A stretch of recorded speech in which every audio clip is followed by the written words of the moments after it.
நான் பன்னீர்சிங்கம் பிரபாகரன், பிரேச உறுப்பினர், வலிவடக்கு ஐக்கிய மக்கள் சக்தி. இன்று இந்த ஊடக சந்திப்புக்கான காரணம் தையிட்டி சட்டவிரோத விகாரையும் தனியார் காணி உரிமையாளர்கள் அரசால் ஏமாற்றப்படும் விடயம் சம்பந்தமாகவும் தான் இந்த ஊடக சந்திப்பு. நீங்கள் நேற்று இந்த காணி அளந்து இந்த மக்களுக்கு அளவீடு செய்து அதன் பின்னர் இந்த மக்களுக்கு காணி வழங்குவதாக ஒரு தகவலின் அடிப்படையில் நேற்று இந்த காணி அளவீட்டுக்கு மக்கள் அங்கு சென்றிருந்தார்கள். ஆனால் அங்கு பிஆராதிபதியினால் பலாலி போலீஸ் நிலையத்தில் என்ட்ரி ஒன்று போடப்பட்டு அதன் பின்னர் இந்த நில அளவை நடைபெறவில்லை. நான் ஒரு விடயம் கேட்கின்றேன். என்னென்று கேட்டால், இந்த மாவட்ட செயலாளர் இதற்கான ஒழுங்க சரியான முறையில் செய்திருக்கிறாரா என்ற ஒரு விடயத்துக்கு வர வேணும். ஏனென்று கேட்டால், இது இந்த லவ்வர்ஸ் போனில் மெசேஜ் அனுப்புகிற மாதிரி அனுப்பி எந்த விடயமும் ஒரு நிர்வாக அதிகாரியால் செய்ய முடியுமா? இந்த மக்களுக்கு உரிய கடிதத்தின் மூலம் அறிவித்து அதன் அடிப்படையில் செய்யாமல் விட்டதிலிருந்தே இவர்கள் ஒரு சூட்சமமான ஒரு விடயத்தை இங்கே கொண்டு வந்திருக்கிறார்கள் என்றதான் உண்மையான விடயம். ஏனென்றால் இந்த காணி அளவீடு செய்ய போகிறோம் என்று சொல்லிக்க இந்த மக்கள் இதனை குழப்புவார்கள் என்று அவர்கள் 99% நம்பியிருந்தார்கள். ஆனால் அதற்கு எதிர்மாறாக மக்கள் இல்லை, காணி அளந்து தங்களுக்கு காணி கிடைக்க பெற்றால் சரி என்றது மக்களின் எண்ணிக்கையும், இந்த காணி விடையை காண்டி போராடிய அரசியல்வாதிகளின் எண்ணிக்கையும் அதை எண்ணமாக அதை இருந்தது. ஆனால் எதிர்மாறாக இருந்த ஒன்று பிஆராதிபதி பலாலி போலீஸ் நிலையத்தில் சென்று இந்த என்டிஏ போட்டிருந்தார், முறைப்பாட்டை போட்டிருந்தார். ஆனால் நான் ஒரு விடயம் கேட்கின்றேன். போலீஸ் நிலையத்துக்கு சென்று பிஆராதிபதி முறைப்பாடு செய்யும் போது அந்த போலீஸாருக்கு சட்டத்திட்டங்கள் தெரியுமா தெரியாதான்று. இப்போ ஒரு உதாரணம் சொல்கிறேன். எப்படி என்று கேட்டால், என்னுடைய மனைவியை காணவில்லை என்று நான் போலீஸ் நிலையத்துக்கு சென்றால் போலீஸார் கேட்பார்கள், பேர் என்ன, அவன் படம் இருக்கும்னு கேட்பார்கள்.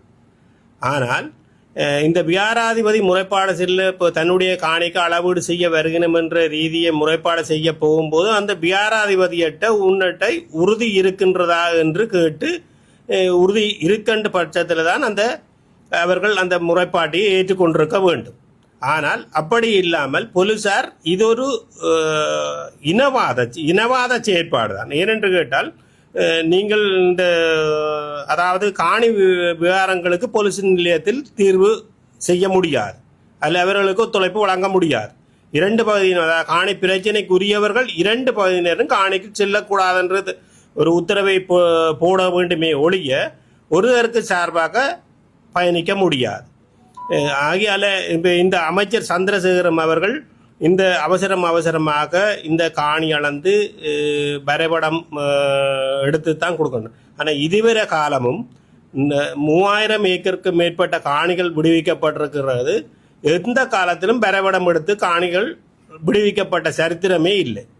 ஆனால் இந்த முறை தான் இந்த வரைபடம் எடுக்க வேண்டும் என்ற ஒரு நிலைப்பாட்டை கொண்டு வந்து அமைச்சர் சந்திரசேகரம் இந்த ஏற்பாடுகளை செய்து போட்டு, அதாவது கல்யாண வீட்டுக்கு நாளை வச்சு போட்டு மாப்பிள்ளைய காணையிலேன்ற மாதிரி அமைச்சர் சந்திரசேகரம் எங்கே போனவர், அவர் வெளிநாட்டுக்கு போகிறதாக இருந்தால் இன்னொரு டேட்டை வச்சிருக்க வேண்டும்.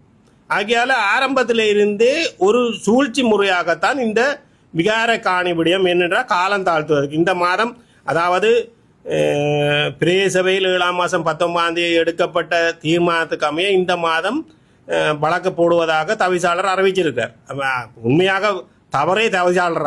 ஏனென்று கேட்டால் 7ஆம் மாதம் 19ஆம் தேதி எடுக்கப்பட்ட தீர்மானத்துக்கு 8 அல்லது 9ஆம் மாதமே இந்த வழக்கு தாக்கல் செய்யப்பட்டிருக்க வேண்டும்.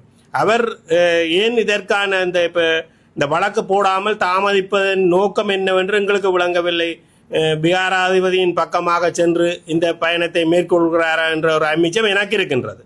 அதே நேரத்தில் இந்த வழக்கு போடுவதை தாமதிக்கிறதுக்கா அல்லது இந்த மக்கள் வந்தால் இதை சாட்டிக்கொண்டு இன்னொரு 2 வருஷம் மக்கள் இந்த அளவீட்டை இடைநிறுத்தினால் இன்னொரு பக்கம் 2 வருஷம் கொண்டு செல்லலாம் என்று எண்ணப்பாடா தெரியவில்லை. மற்றது குழந்தை பிள்ளைக்கு விளையாட்டு சுண்டலிக்கு ஜீவன் போகிற மாதிரி இந்த குழந்தை பிள்ளைகளை தான் அமைச்சராக போட்டுக்கிடாக்கு. அமைச்சருக்கு ஒரு விடயமும் தெரியாமல் செய்திருக்கார். சரி, அமைச்சர் வெளிநாட்டுக்கு போயிருந்தால் ஒரு அடிக்கல் நாட்டை இத்தனை பேர் போறீங்க. இங்கே இருக்கிற மற்ற பவானந்தராஜா எம்பி எங்க அவர் தான் பள்ளிவடக்கின்ற அபிவிருத்தி குழு தலைவர். அவர் எங்க இவர்கள் எல்லாருமே அங்கே அந்த இடங்களுக்கு சமூகம் அளிக்கவில்லை.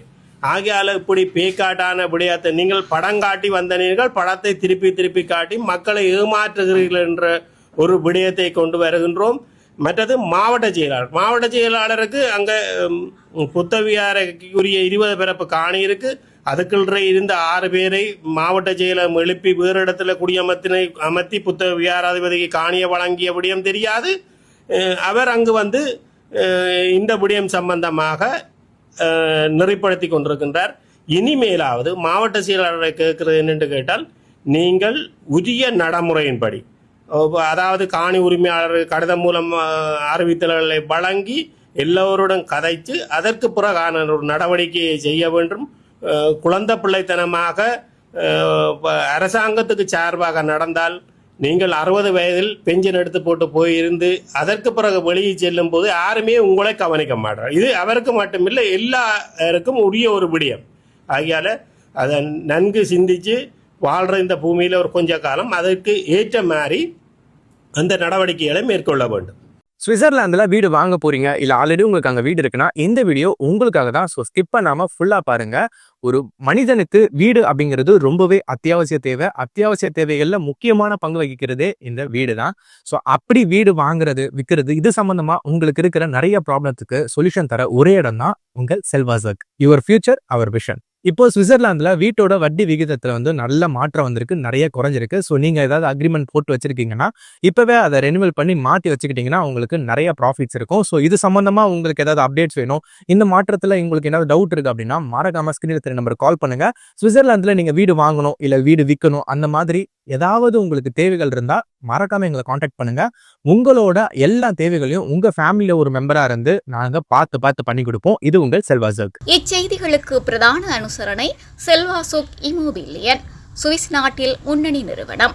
தொடர்புகளுக்கு 07951146428. வீடு வாங்க, வீடு கட்ட, வீடு திருத்த மற்றும் வீட்டு கடன். Your future our vision. இது போன்ற மேலும் பல முக்கிய சுவாரஸ்யமான செய்திகளை அறிந்து கொள்ள லங்காஃபோ யூடியூப் சேனலை சப்ஸ்கிரைப் பண்ணுங்கள். எமது செய்திகள் உடனடியாக கிடைக்க பெல் பட்டனை அழுத்துங்கள். அத்தோடு எமது செய்திகளை மற்றவர்களும் பார்வையிட ஷேர் செய்யுங்கள். நன்றி.